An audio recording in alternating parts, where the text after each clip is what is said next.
Yo la Sœur Family, j'espère que vous allez bien, très content de vous retrouver sur la chaîne pour une nouvelle vidéo. Aujourd'hui on va traiter de 3 pépites PlayStation 2, la console la plus vendue de tous les temps. Et parmi ces jeux, il y en a un qui est assez original, vous allez voir, j'en dis pas plus, mais c'est un mix de deux genres.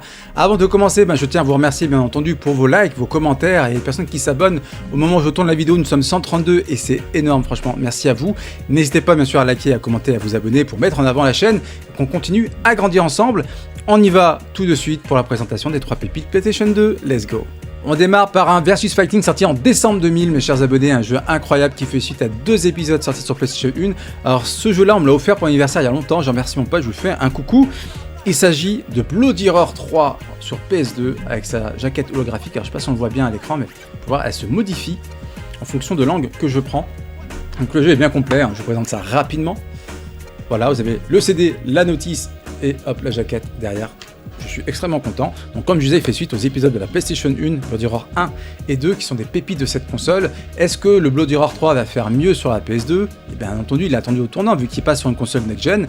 Alors il faut savoir dans un premier temps que ce jeu reprend le concept de ses prédécesseurs dans le sens où vous avez des combattants qui ont une barre de furie et une fois que cette barre de furie est atteinte, vous allez pouvoir vous transformer en lapin, en loup, en tigre, en lion, etc.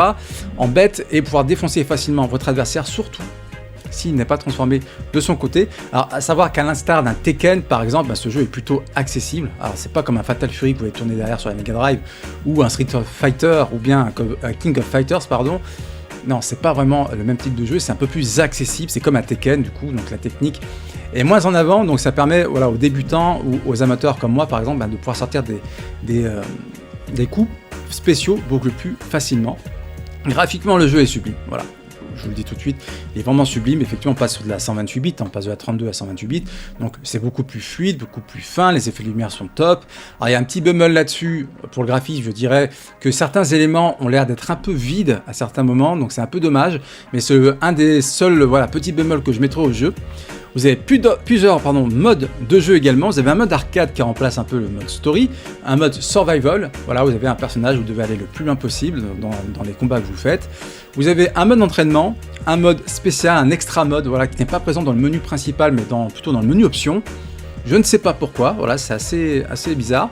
Vous avez un mode versus, forcément, pour jouer entre amis ou avec l'ordinateur si vous voulez vous faire une partie assez rapide. Et bien entendu, vous n'avez pas de mode story classique. C'est dommage. Voilà. Donc le mode arcade, c'est une sorte de mode story, mais sans lore. Vous allez pouvoir débloquer des personnages supplémentaires, mais il n'y a pas de mode story à proprement parler, et c'est vraiment dommage qu'il n'y ait pas cette petite feature dans ce Bloody Roar 3. L'OST, elle est au top du top, elle est exceptionnelle, elle met vraiment dans l'ambiance, donc franchement je peux que vous le conseiller. C'est vraiment un jeu exceptionnel. Malheureusement il n'y a plus de Bloody Roar, alors c'est pas le dernier de la série, il y en a d'autres qui sont sortis ensuite sur Xbox, PlayStation 2 et sur GameCube. Donc, mais voilà, il n'y a plus de Bloody Roar malheureusement, c'est bien dommage, donc je peux que vous le conseiller.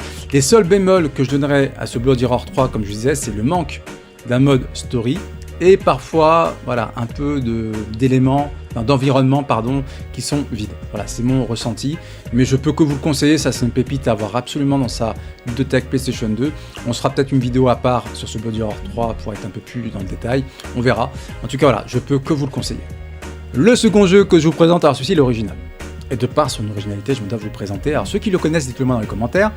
C'est The Red Star sur PS2, alors qui est développé par XS Games et qui est édité par Tech2 Interactive. Alors on les connaît Tech2 par les GTA, Rockstar Games et Mafia. Voilà, ils ont édité ce The Red Star Games. Donc c'est un jeu assez original comme je vous disais parce que il y a 2 types de jeux en un. Vous avez 2 shoot'em up et 2 beat'em up dans le même jeu. Donc c'est assez peu courant. Alors moi je connais que celui-ci. Si vous en connaissez d'autres, dites-le moi. Donc vous pouvez voir qu'il est bien complet.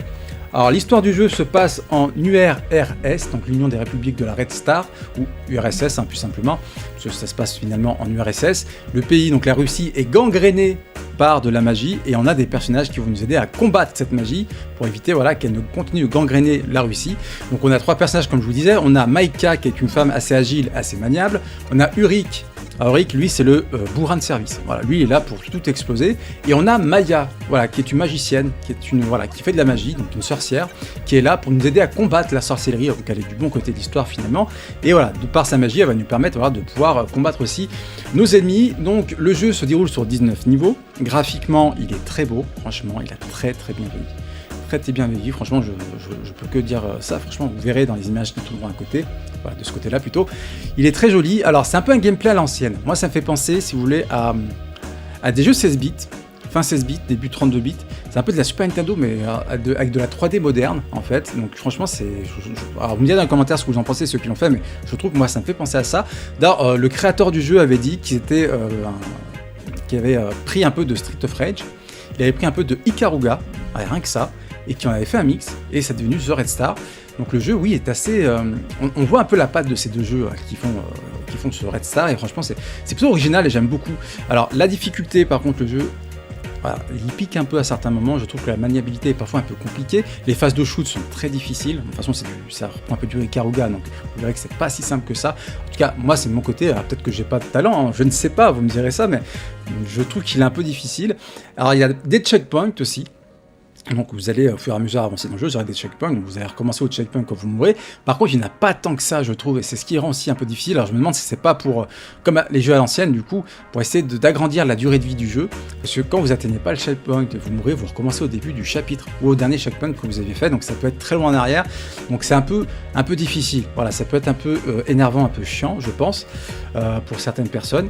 Donc le jeu est plutôt sympathique malgré tout, comme je l'ai dit, les effets de lumière, graphiquement, techniquement, il est vraiment bon, c'est vraiment un jeu super. C'est pas le jeu du siècle, mais franchement, je pense qu'il mérite à son petit attarde ce The Red Star. On a plusieurs armes, comme vous pouvez voir ici, vous avez une double pelle, ici pour Ulrich.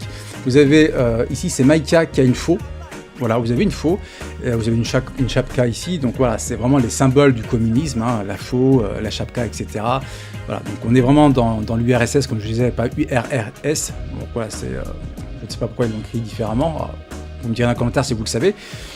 Bref, en tout cas, je peux que vous le conseiller, ce The Red Star, franchement il est sympathique, il vaut le coup. Alors c'est pas le jeu du siècle encore une fois, mais franchement il fait le café, et je pense que c'est un jeu à avoir dans sa ludothèque PS2, donc n'hésitez pas à vous le prendre si vous le trouvez à pas trop cher. On termine la vidéo les amis par une petite devinette. Alors si je vous dis Rockstar Games, Tech2 Interactive, 2003, un jeu gore, un jeu qui a fait une énorme polémique, un jeu qui a été interdit dans certains pays. Je pense que vous allez trouver, n'hésitez pas à me le dire dans les commentaires, un petit peu de suspense quand même. Il s'agit de Manhunt. Manhunt sur PS2. Alors moi je l'ai trouvé à 3€ ou 4€ en vide-grenier il y a 2-3 ans. Il a une belle cote aujourd'hui malheureusement. Alors je sais qu'il existe aussi sur Wii le Manhunt 2, sur Nintendo un jeu gore, qui l'eût cru.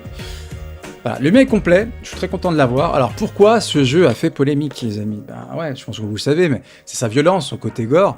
Alors le jeu est très simple, on incarne un personnage qui s'appelle Urkash, voilà, qui est un détenu, qui est condamné à mort, et qui est détenu donc du coup dans la prison de Carcer City, pardon, excusez-moi, et qui est racheté par une société qui fait des snuff movies. Alors pour ceux qui ne connaissent pas le snuff movie, ce sont de la télé-réalité en fait, où on filme en direct, tout simplement. Alors le jeu est basé sur de l'infiltration, donc il faut bien penser à se cacher dans l'ombre, ou derrière des poubelles, etc., pour ne pas se faire voir par les ennemis.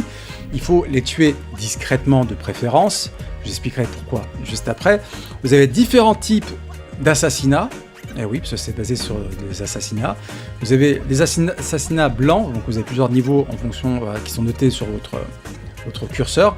Donc vous avez le blanc, c'est pour le soft, l'étranglement par exemple. Vous avez le jaune où ça commence à être un peu tendu, et le rouge où c'est extra gore. Et voilà, et c'est ça qui fait que ouais, ça fait polémique, parce que le jeu vraiment il se cache pas, quoi. C'est de la violence pure et simple. Bon, ça aussi, ça critique, on connaissait Rockstar, hein, que les GTA, ça critique la réalité, ben, ça critique le snuff movie tout simplement. Donc vous êtes poursuivi par des malfrats, vous êtes poursuivi par des paramilitaires qui veulent votre mort, et vous, votre objectif, ben, c'est de vous cacher, de les tuer, et de survivre, tout en étant filmé bien sûr par le snuff movie.